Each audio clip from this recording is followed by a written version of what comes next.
Hi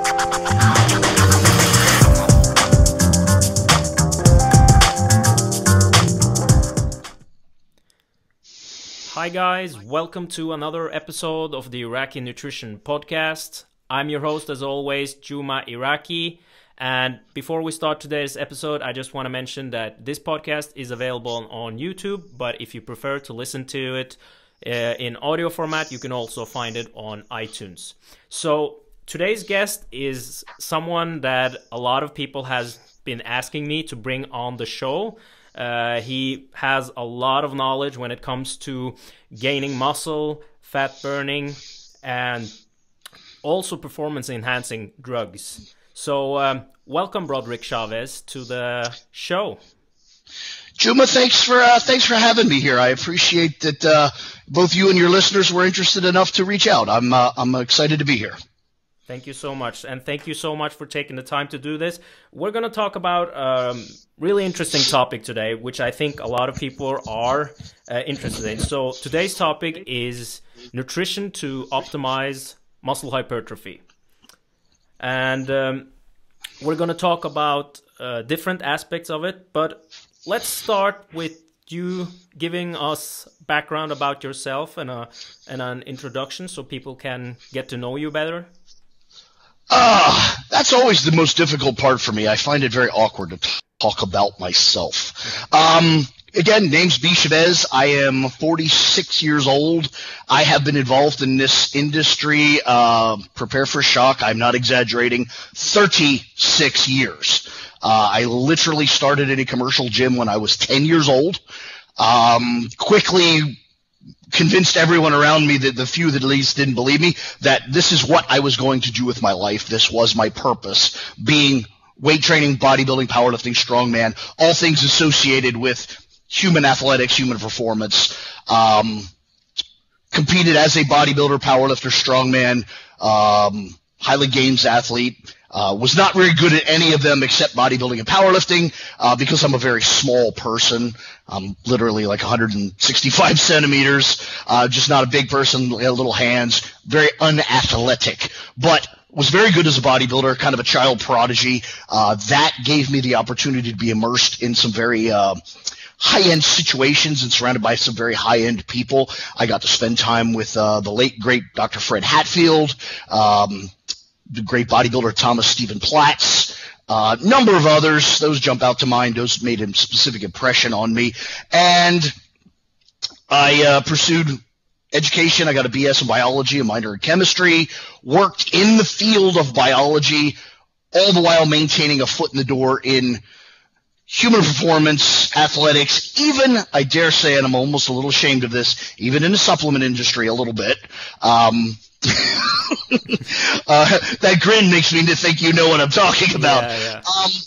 And along the way, I really never set out with the intention of coaching athletes, but it turned out, and I did not realize this maybe until even later in my life than I should have, that I apparently have a bit of a gift for relaying information, explaining, and maybe simplifying, maybe to the point of oversimplifying. For that, I apologize. And so the role of coach has just kind of evolved, and now here I am. It's what I do essentially full-time as my profession. Have a number of high-end clients. I actually enjoy working with my more mundane average clients more. Don't tell Mike Israel I said that. But that's basically who I am and how I got here. I mean, I left an awful lot out, but that's a thumbnail outline of how I got here. Excellent. Now, what type of athletes do you work mostly with? Is it more powerlifters or is it more bodybuilders? Actually, it's neither. I enjoy working with powerlifters and bodybuilders, but actually that might be an exaggeration. Bodybuilders, I don't know if I enjoy working with, but I love bodybuilding, but generally they're schmucks and a pain in the ass. My actual real coaching beginnings started in school, college, University of Arizona, which is a very track and field centric school.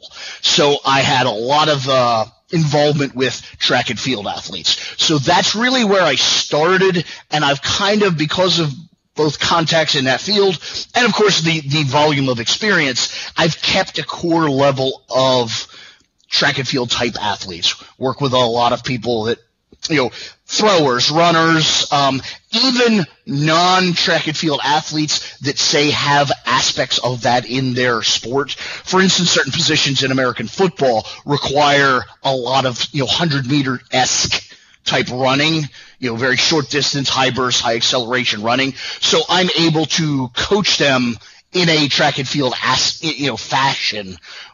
Personally, I don't have any skills in teaching the football part, but I can teach you the things you need to do and the chemistry and kinetics of go real fast, and then they apply that to football. So I definitely do work with a broad range of athletes, but at my core is kind of track and field throwing. I have worked with swimmers, even as bizarre as mountain climbers. I mean, anyone who needs human performance and recognizes my abilities to insert that, but largely, like I said, track and field, throwing, and then probably strength athletes, powerlifting, weightlifting, strongman, and then lastly bodybuilding.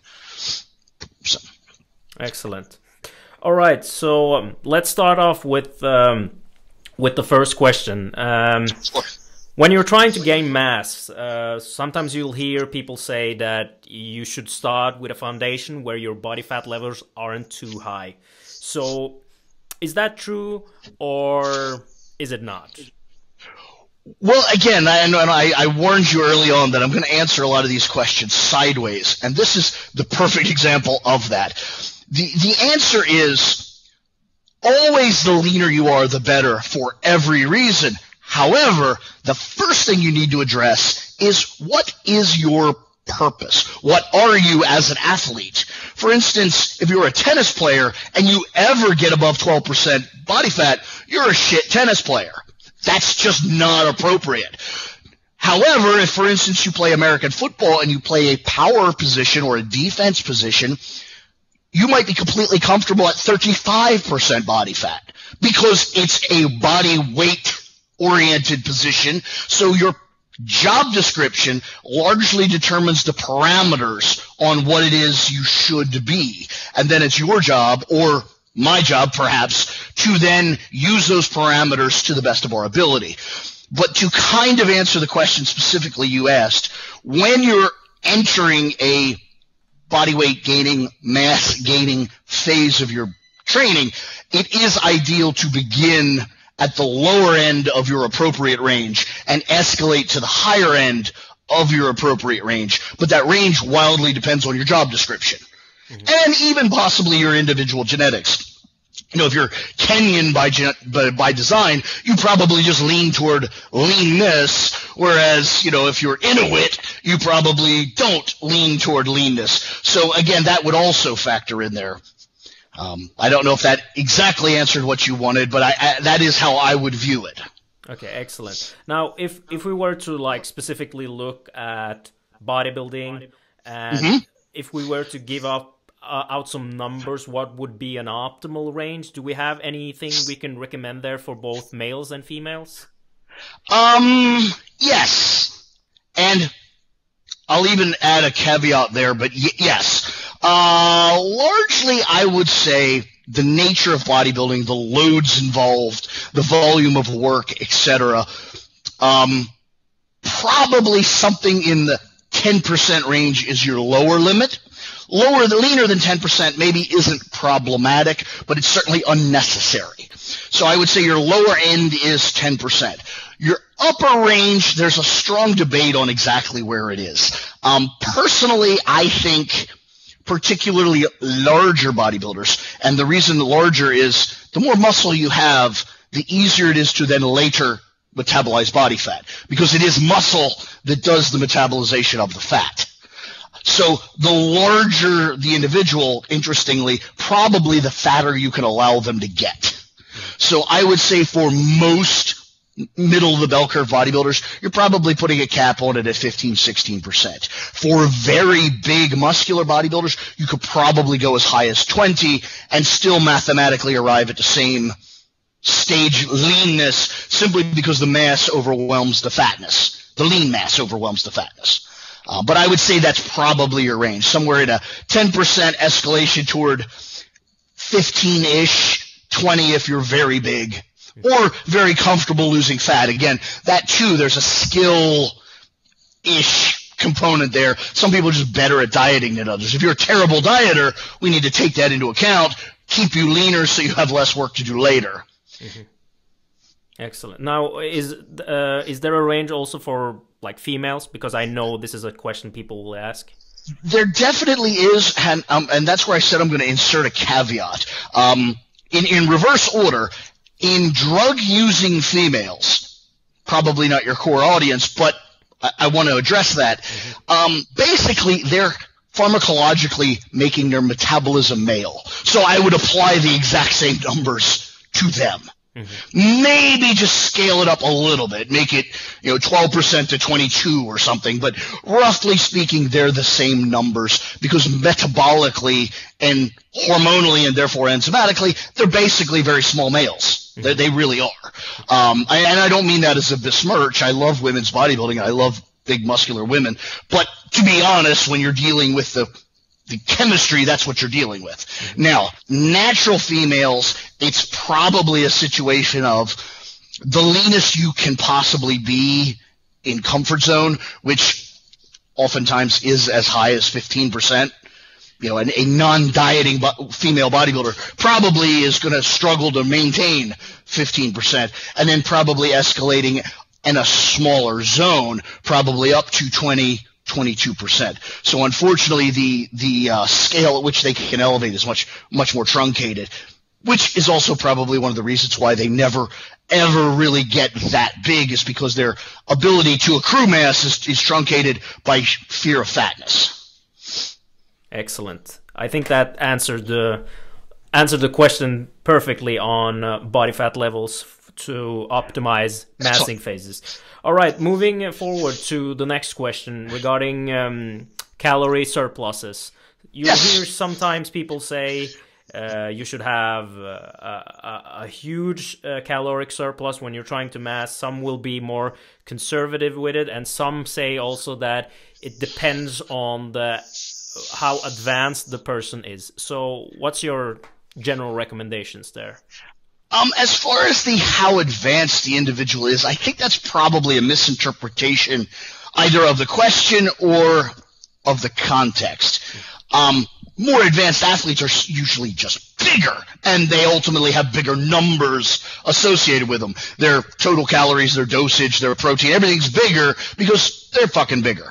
So I don't think that's it all the way to answer it. I think we need to answer this more in what's common in all of biology? What fundamental aspects make biological changes happen? Okay, and that is Dr. Hans Seil's general stress reflex. This stuff is like 100 years old at this point. I think literally. I think the original paper was written in like 1920, so it's literally 100 years old. GAS, general adaptation syndrome, and that is you need to have a stressor large enough to impact the physiology. The creature must recognize that there's a stress. However, the stress cannot be so large that it overwhelms the creature, threatens to kill it.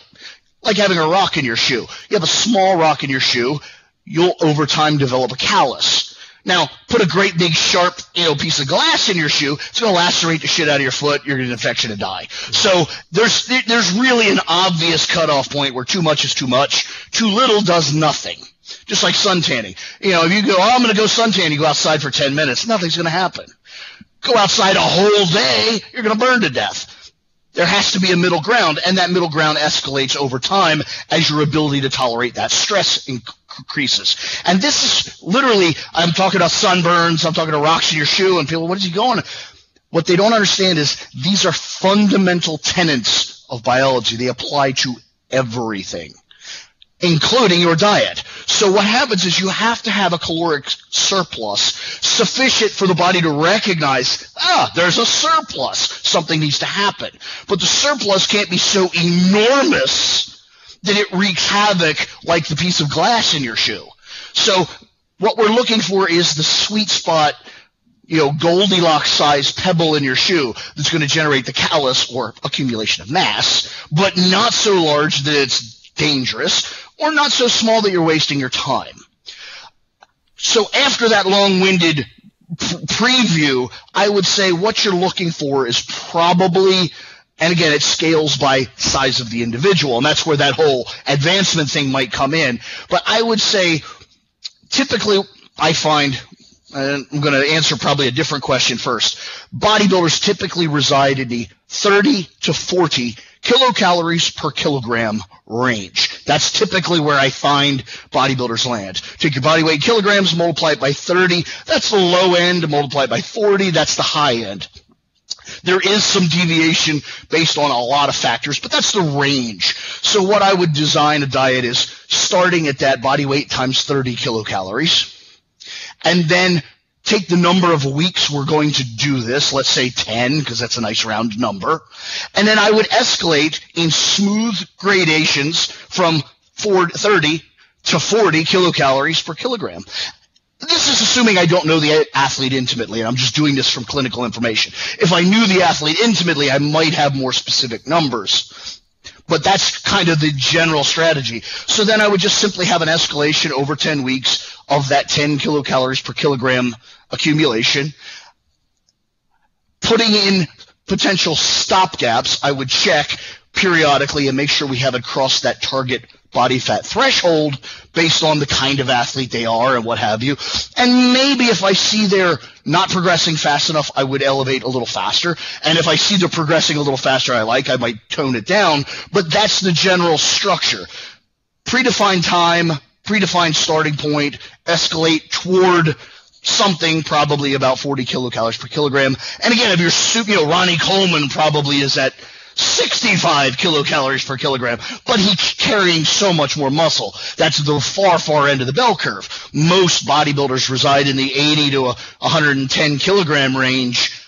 These numbers work pretty good for them. Excellent. Now, moving forward to the next question, how would you take those calories and distribute them between protein, carbohydrates, and fats? Again, you're going to be disappointed with my answer because it's, in my opinion, shamefully easy and obvious. Something you probably, if you've listened to any of my material, you've probably seen me wave one of these around. Literally, I could write everything you need to know about your diet on this Post-it note. I'm not joking. The aforementioned 30 to 40 kilocalories per kilogram. So let's take an imaginary athlete. They're 100 kilograms. Maybe a little bold for your natural world, but in my world of enhanced athletes, most of them reside somewhere around here. You got a 100 kilogram athlete, and he's a modest body fat percentage. He's, 12% or something.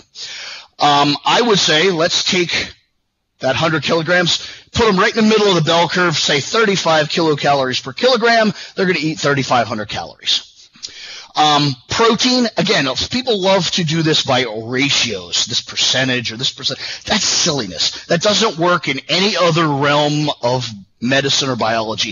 If you go to the doctor with an infection, you have bronchitis, pneumonia, chlamydia, I don't care what it is. You go to the doctor with an infection. They don't work any percentages. They don't go, well, 67% of your gross income, I'm going to give you 100 milligrams of this drug. No. They have a chart that goes by body weight, possibly taking into account sex and age, possibly race, but there's a chart that goes white male, 100 kilograms, and they come down and there's a spot and goes, oh, you need 5 milligrams per kilogram. And he writes the prescription. That's how it works. Why would if it works for something as esoteric as a drug, as an antibiotic, as a contrivance by human medicine, why would that not work for something as fundamental as nutrition? Protein requirements, nitrogen requirements are a function of body weight, albeit mildly skewed by activity. National RDAs are down in the 1 gram per kilogram range because they're predicated on everybody's grandmother, average people. Bodybuilders, athletes in general are several tiers above that, but nonetheless, the numbers are pretty well defined, pretty well understood. Personally, I take my numbers from my good friend, and not because he's my good friend, but because he's fucking brilliant and knows this stuff, and that's Lyle McDonald. You can pick up a copy of his protein book and read all the reasons why the range resides between 2 and 3 grams per kilogram. And that's the accurate answer. Naturals probably toward the higher side, drug users toward the lower side. There's reasons for that we could discuss later, but nonetheless. So I would take 2 grams per kilogram. This guy weighs 100 kilograms. That's 200 grams of protein. Multiply that by 4, subtract it from your 3,500, you're left with a number. Same thing with the fat. Fat is a little bit more ethereal, a little less highly defined. Probably even a little bit more racially dependent. It seems that people of cold weather climates have genetically and biologically become a bit more tolerant to dietary fat, probably because those climates tend to bring higher fat foods, red meats, dark fish, etc. As you move toward the equator, more fruit, grains, a little less fat in the diet at large probably factors into it. But in general, the reasonably sound research suggests that the number is somewhere at 1 or less grams per kilogram. I find 1 gram per kilogram more than sufficient to get everything done and not particularly problematic. And then as the athlete diets, I would actually steal away from that number slightly to free up calories for other things. But 1 gram per kilogram, in this case, 100 kilogram athlete, that's 100 grams of fat. That's not a large amount, but it's not an amount you have to wildly avoid foods. You can eat foods and still make that mark. And that's basically it. Protein is predefined by body weight. Fat intake is predefined by body weight. Carbohydrates are simply the difference, and we're guesstimating that difference to be a total of 3,500 kilocalories. So you just do the math, subtract, you get a number, that's your calories. That's your carbohydrates in calories, divided by 4, that's your carbohydrates in grams. That's your starting point. Now, based on your activity, possibly changes in your activity, possibly estimations, that might have to be trimmed up or down, but you don't want to move the other 2 numbers because they're functions of lean mass, and you don't want less lean mass, so those numbers are never going to go down. Mm-hmm. That's it. It's literally, that's it. Yep. I just want to go back a bit because you touched upon a thing before we move forward regarding protein requirements if you're natural versus enhanced, because a lot of people think that if you're enhanced you actually need more protein, but what is actually the case there? Well, again, you have to be very, very careful about your language. Yes, you probably do need more protein because drugs work and you're going to be bigger. Ronnie Coleman's bigger than me. I'm bigger than you. So yes, that part is accurate. But in terms of our nitrogen needs per kilogram of mass, it's actually lower than somebody not enhanced. The very nature of anabolic drugs, particularly steroids, but actually all anabolic drugs, and there's a lot that are not steroids, they improve nitrogen efficiency. Folks, that's exactly what it sounds like. You can do more with less. You're more efficient. So, to get the same net protein retention, a natural might need 3 grams per kilogram, whereas because of my heightened efficiency, I could do the same thing at 2 grams per kilogram. And then people always do why not just eat 3 and be, super duper extra amazing? No. Doesn't work that way. Any complex system, you add too much of something, it's exactly that. It's just too much. Gets in the way. That's like saying if I had a factory and I just ordered a whole bunch more raw materials, my factory would magically make more end product. That's stupid. Anybody who thinks that needs to be beaten. That's just dumb. There's a whole lot of complexity that goes into making whatever the hell it is you manufacture. You make widgets. There's a some sort of order to making widgets. It's not just buying a whole bunch of more, whatever. Same thing here. Having more protein does in no way demand that there'll be more protein retention. That's a complex cascade of exercise, metabolism, hormonal environment, lifestyle, on and on and on. And yes, people like me get paid a lot of money for working out the little tiny nuances of it. But in the big picture, it's as simple as that. The more anabolics you use, the lower grams per kilogram you need. The less anabolic you are, i.e. natural, the higher you need. And interestingly, Lyle McDonald takes time to point out that even within the natural realm, the genetically gifted, for whatever reason, particularly good musculature, particularly high hormone levels, whatever, also still get away with less than the really shittily gifted. The really crap genetic bodybuilders maybe even go above 3 grams per kilogram simply because their body is so inefficient that it actually takes that much to get the job done. So even in the case of drugs being unnatural, it still abides by the natural laws, just at an unnatural level. Excellent. I think it's good that we touched upon that, because I know that that's a question that a lot of people want answers to. Regarding fats, I know that you prefer a lower fat diet when trying to mass. Before we talk about the reasoning behind it, you mentioned 1 gram per kilogram of body weight for fat. Is there a lower end recommendation there as well? Absolutely great question, and one people don't ask nearly enough. However, before I say that, let me say this. I tend to favor a low-fat diet across the board. It's not just for mass. I certainly tend to, favor that for, losing body fat. I think general pop in general should have less fat in their diet. I think at large, again, biologist, if you look at the role fat plays in nature, and then you look at where we are in culture, fat is, relatively speaking, the unnecessary item. Once upon a time, fat was there to give you energy reserves to survive winter, famine, these sorts of things. We don't have that shit anymore. We all live inside. We have air conditioning. We have a big box that lights up when you open the door full of food. Fat is not the relevant thing. Now, people will immediately launch into the, saturated fat's required for your hormonal manufacture and your... Yes, you're not wrong. You're absolutely right. Where you're wrong is the volume. That's a fucking thimbleful. It's nothing. Literally, 1 pat of butter, you're covered. You got all the fucking cholesterol you need for, well, butter's not a good example, but whatever. But butter's actually pretty low in cholesterol, but no, my point is you don't need much. It's silly. Now, you did say about a lower limit. There definitely is a lower limit.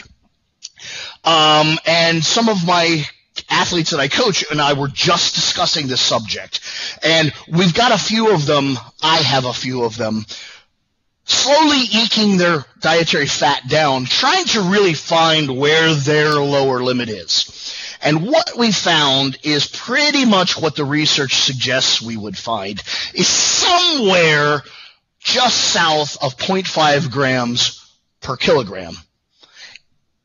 It begins to show itself. Not in any life-threatening fashion, but you see a reduction in libido. Not a cessation, but a reduction. You see perhaps an elevated escalation in joint pains. You see some of these lipid inflammatory responses increasing mildly. Not to say you wouldn't go into that zone maybe dieting for a bodybuilding show anyway, but that is a very unnatural condition that you're contriving for a competitive purpose.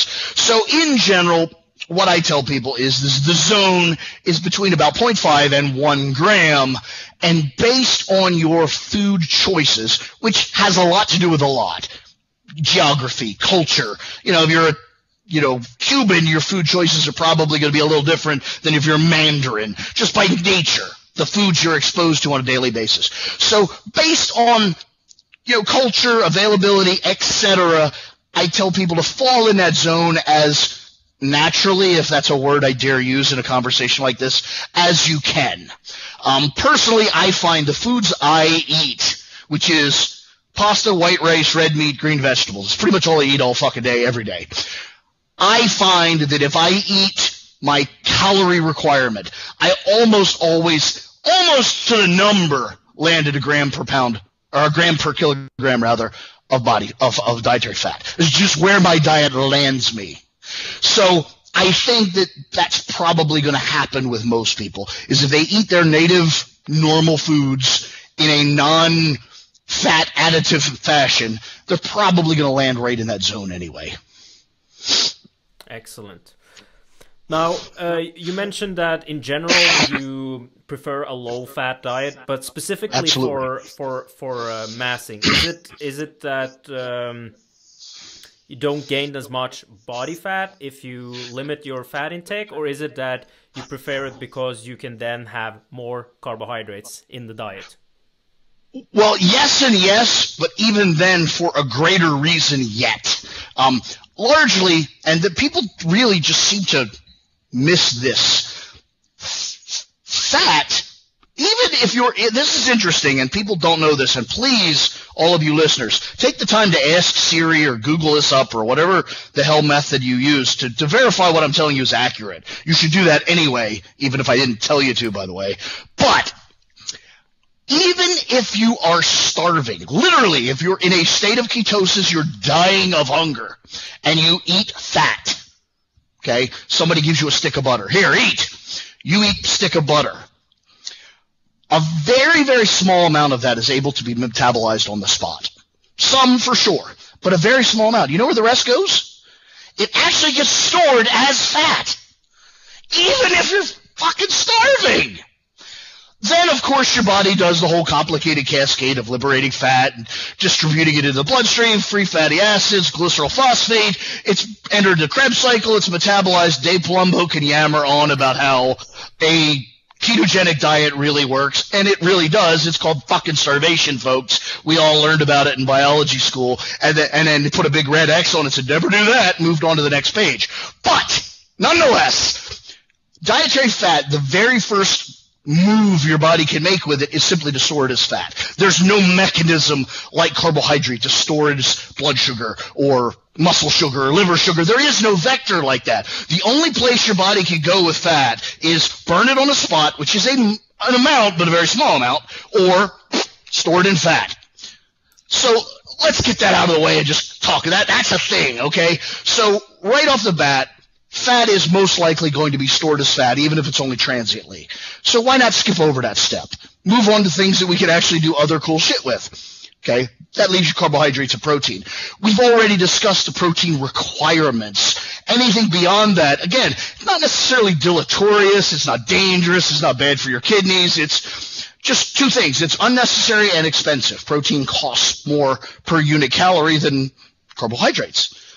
That's relevant. It's also less shelf stable. Meat has a shelf life, pasta does not. Rice does not.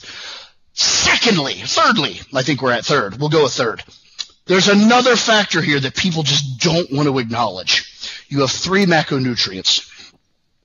And again, people are going to chime in the background and yammer on about these goofy, obscure things. They're not wrong. They're just out of context. Fat, when you eat fat, largely stimulates no hormonal response. It really does. There's some gut hormones, leptin, and some different things. They really exist, but they're pretty nominal players on the big picture.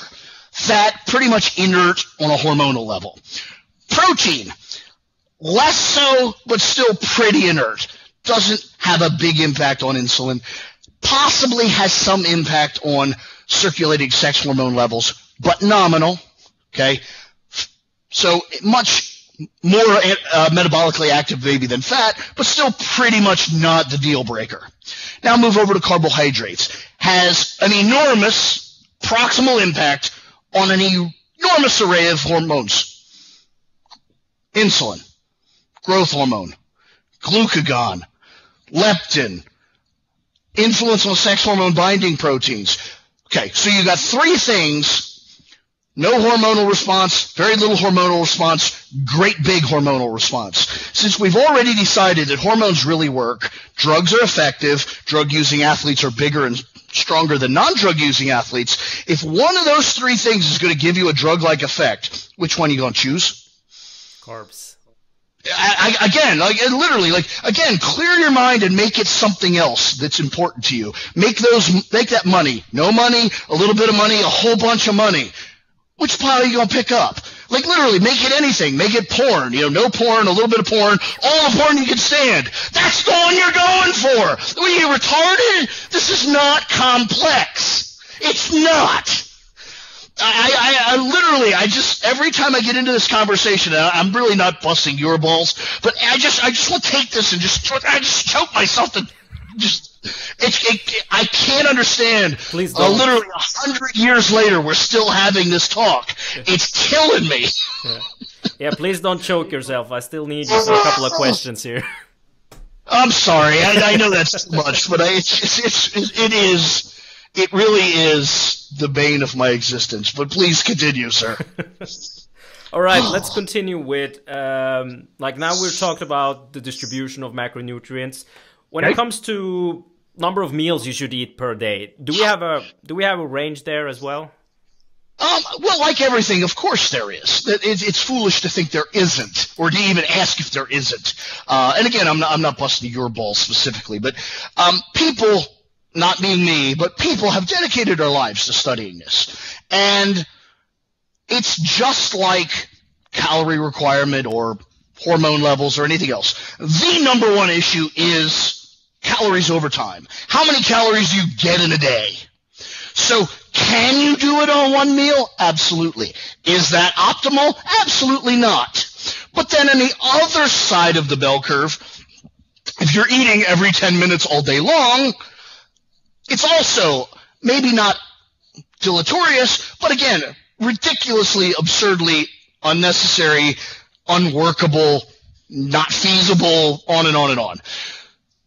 My good friend Lyle McDonald, I mentioned his protein book. Great guy. Well, I misspoke. He's a good guy to me. The rest of the world seems to have problems with him. I don't know how I should address that, but I love the guy. So to me, he's a great guy. Super smart. He spends a lot of time talking and studying about this and writing about this. And his general take on it, if I can just repeat him verbatim, is everything from 2 to 6 is approximately equal in terms of metabolism and nutrient delivery.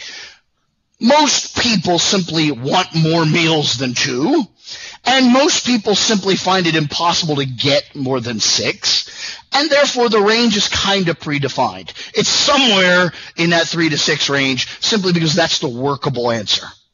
3 is pretty much the time-honored answer. 6 is, well, you really eat a lot, but you're big, maybe you just eat a lot.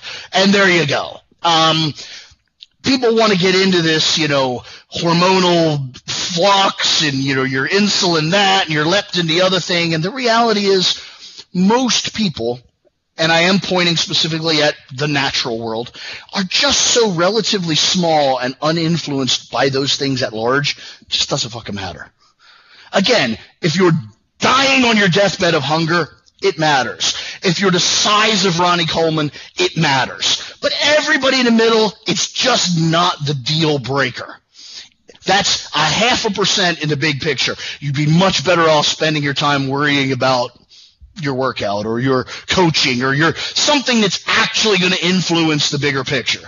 The difference between 3 and 5 meals a day, it's much more relevant to spend your energy somewhere else. Excellent answer. Now moving on to there's been some interesting discussions the last couple of years regarding the importance of nutrient timing. So it went from being like if you didn't down a protein shake within 30 minutes after workout, the workout was wasted, and now you'll hear people say it doesn't matter anymore at all. So what's your general recommendations for peri-workout nutrition? First of all, peri-workout nutrition I think is stupid. With exceptions, I'll come back to the exception. For, again, the center of the bell curve, it's just silliness. First of all, just stop slopping food around the gym. Stop fucking putting drink rings on everything because you got your stupid fucking shaker cup on every piece of surface I'm trying to use. That's annoying. Secondly, again, biologists, pull the lens back, look at the big picture. When do you actually grow from your workout? You work out today at 5 o'clock in the afternoon. When does the actual growth take place? This magical thing that you're trying to elicit. When, where? Point to me on the timeline where that happens. After the workout.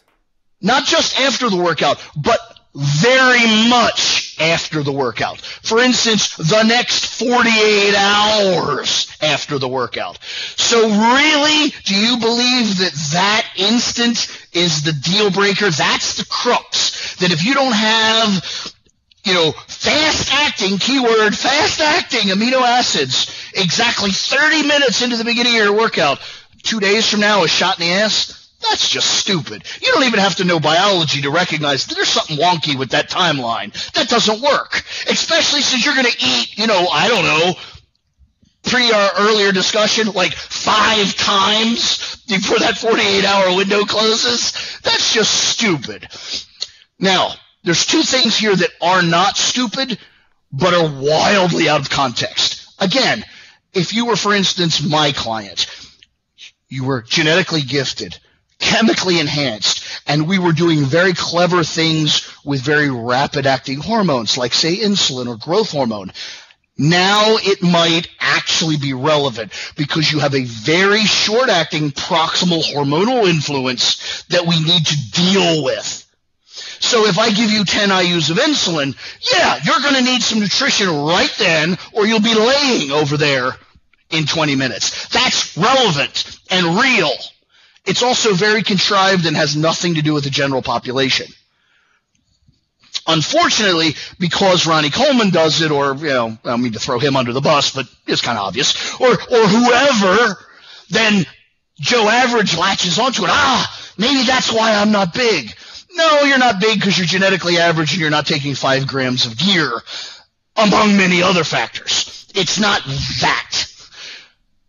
Also, a lot of this workout repletion science, carbs immediately after the workout, these big carb spikes, and that studies, they're not wrong, but what they are is wildly out of context. Most of those studies were done in the 70s when the major modality of exercise, as well as the major monetary influence in exercise, was endurance sports, marathon running, cycling, swimming, Olympic caliber sports. That's where the money was. And so a lot of those sports are predicated on training volume.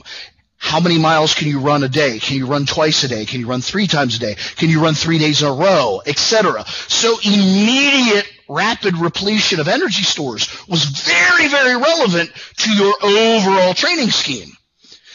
Those studies have then been taken out of context and tried to influence weight training when you don't squat every day. You don't squat 3 times a day. It's just not relevant.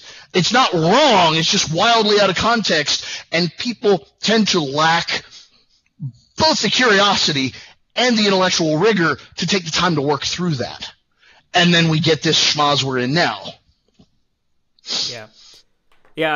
I think more people should realize how big of a difference there is between how much glycogen you use when you're doing endurance sports compared to when you're doing strength. I think there's a study by Tesh from the 80s where they actually did 5 exercises, 4 sets, and all of the sets were to failure.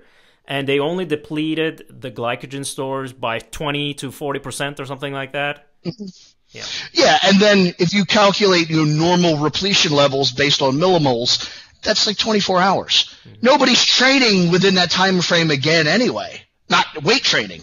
And on that topic, you didn't ask this, but I'm going to address it just because it's fresh in my mind from a conversation I just had yesterday.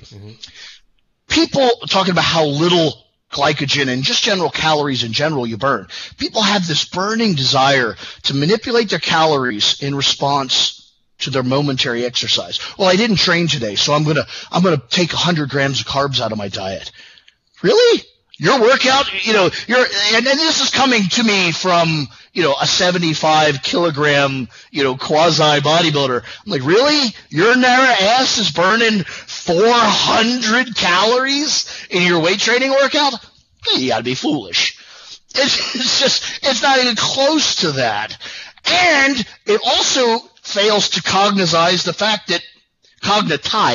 fact that you worked out yesterday. So you set in motion a freight train of metabolic actions that are going to continue on through today and still will have cost Just because it didn't happen today, the growth from yesterday's workout is still going to pass right through your today into tomorrow.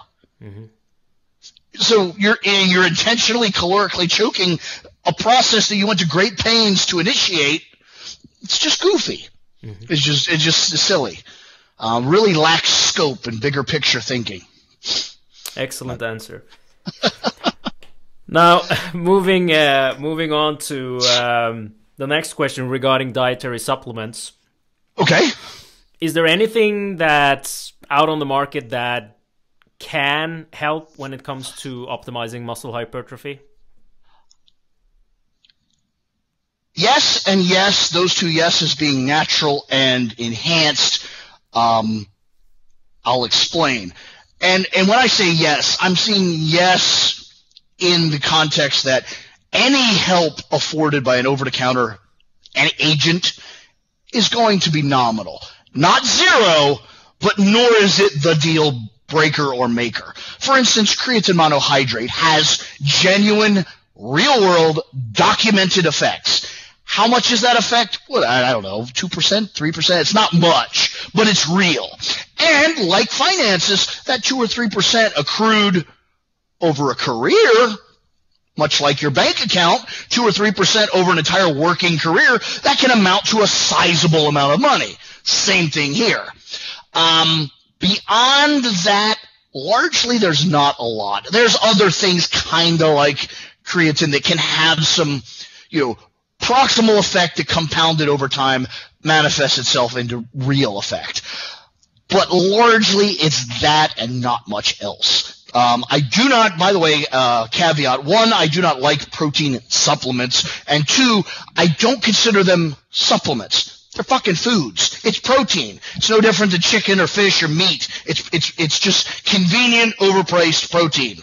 It's not a supplement, despite the nomenclature. The nomenclature, by the way, in this country, I have no idea about your land, but in this country, the nomenclature is very specific because by labeling it a supplement, they don't have to abide by federal food laws.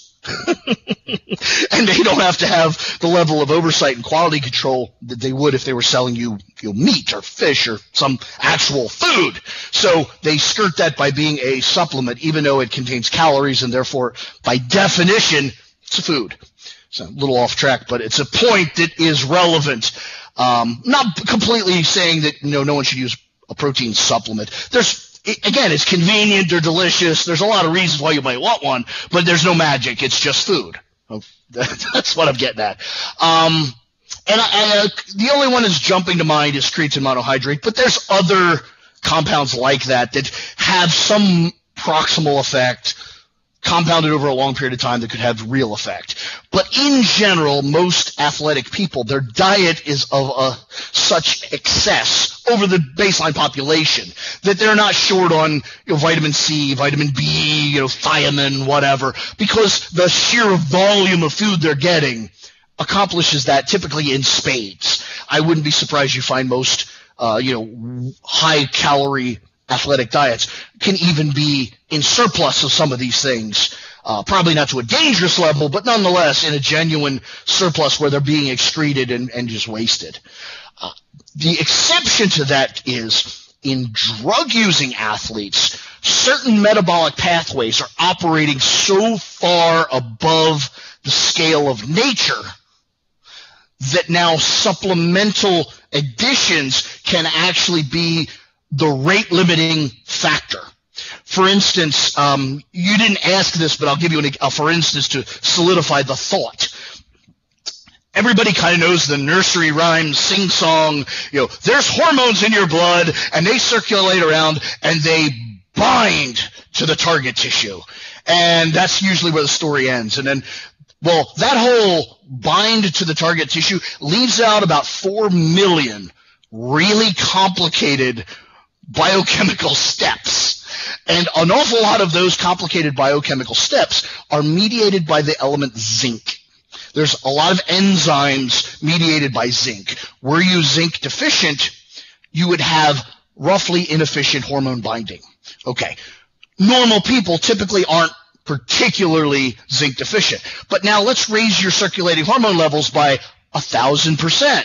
You suddenly might be, under that context, zinc deficient. Bringing in supplemental dietary zinc could fill the gap, improve efficiency. So supplemental zinc for a drug-using athlete makes very good sense. Same thing applies to chromium. Chromium plays a similar role in the binding of insulin to the target tissue. Again, most Joe averages, they're not chromium deficient. That's not a relevance. They have very low metabolisms across the board. Not a lot's happening. But again, you dial everything up hundreds of % above baseline, these sorts of things appear. So as you become more and more hyper-metabolic, supplemental items can become of greater value. I don't want to make this sound like I'm just so pro-drugs, like everything's better and more important when you're on drugs, but, it's like anything else. I mean, you drive your family car. You just don't think about the health of your tires or your brakes or that little bolt that holds the whatever to the whatever. But if you're going around a track at 200 miles an hour, that shit's on your mind because it's just a bigger, more dangerous, more radical act.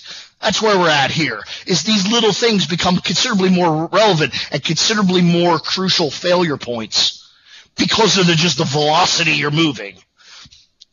Excellent. Excellent. And I'm glad that you touched upon zinc as well for enhanced.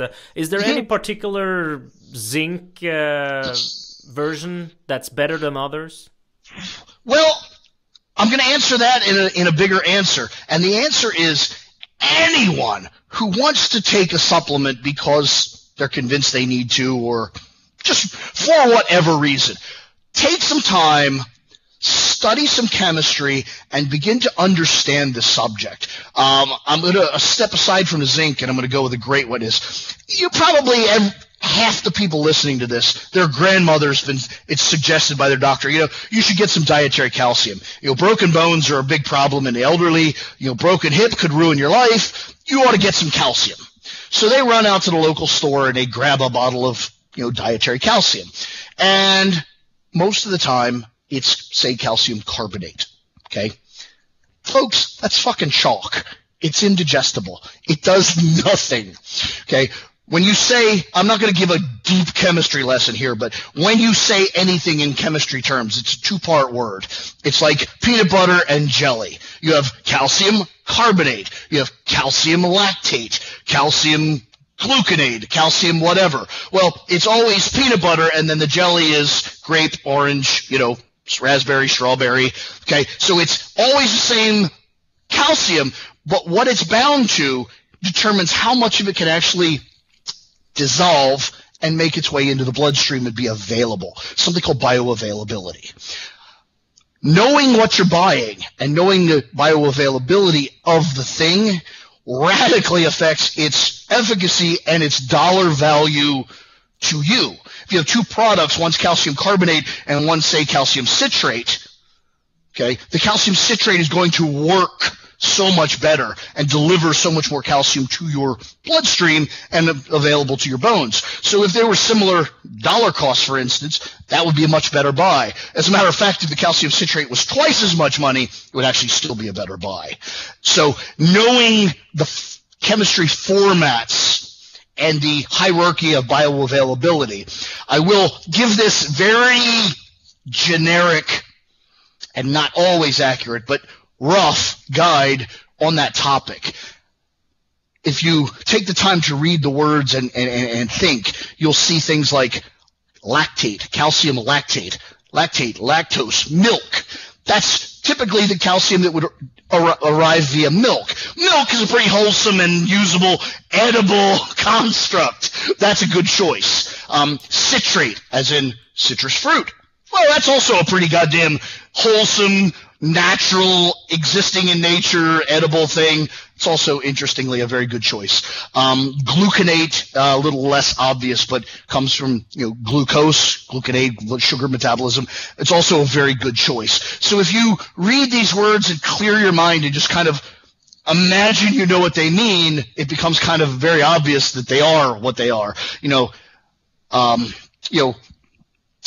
Carbonate. It doesn't equate to anything you would typically eat in nature. ever think of that. But if I said citrate, you would quickly correlate that to citrus. That's something sensible. So you can make some pretty informed, rational decisions just based on your fundamental knowledge of language. And then you can get more intimate and learn specific bioavailabilities. It's a quick Google search. Everybody and their brother has a smartphone. You can stand in a store and make a very good decision if you take the time to do so. But know that, it's those two words together that determines the thing. As far as zinc, you asked specifically, the one that's terrible and it turns up in a lot of junk products is oxide. You see zinc oxide, you might as well just throw that in the toilet. None of it's getting into your blood. It's just useless. You want something, a citrate, a lactate. Honestly, I am really not a sell products kind of guy, nor do I have any vested interest to personally make any money.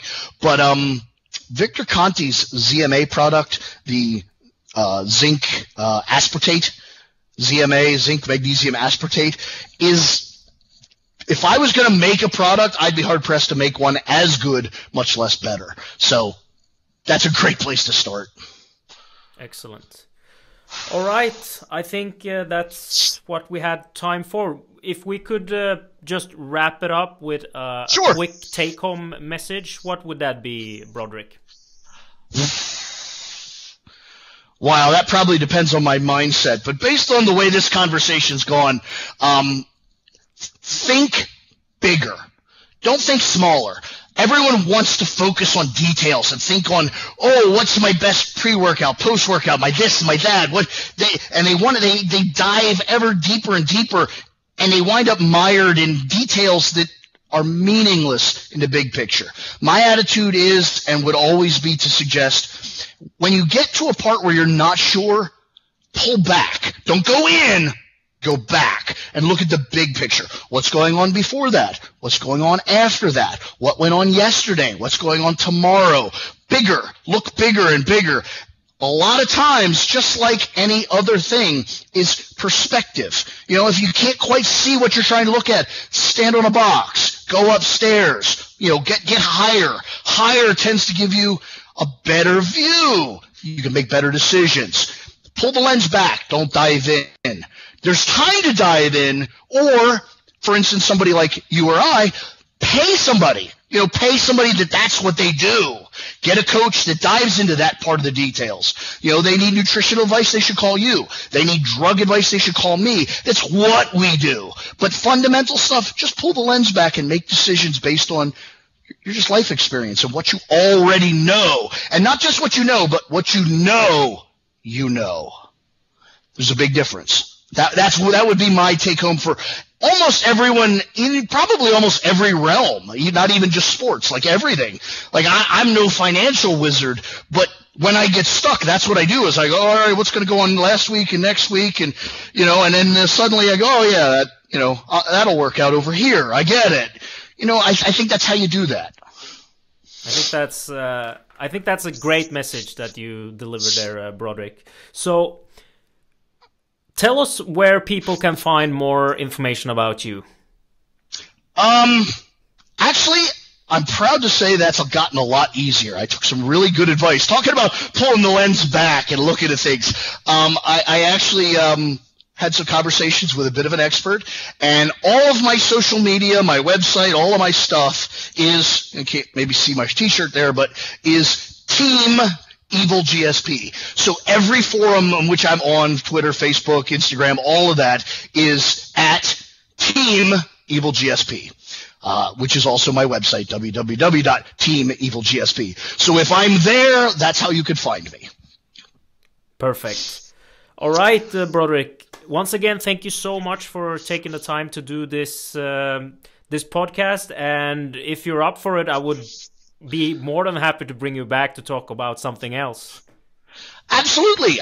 Like I said, I really have enjoyed myself. I was a little surprised. I had no idea that my modest persona had made it all the way to your land. So I'm really interested and excited to see what people there think of me and think of my crazy ways. So, yeah, I'd be more than happy to return if the feedback's good. Excellent. Even if it's not good, I don't mind pissing people off. We come back anyway. I don't care. All right, Broderick, thank you so much again for doing this podcast, and I wish you a nice day. Thank you, sir. All right, bye-bye.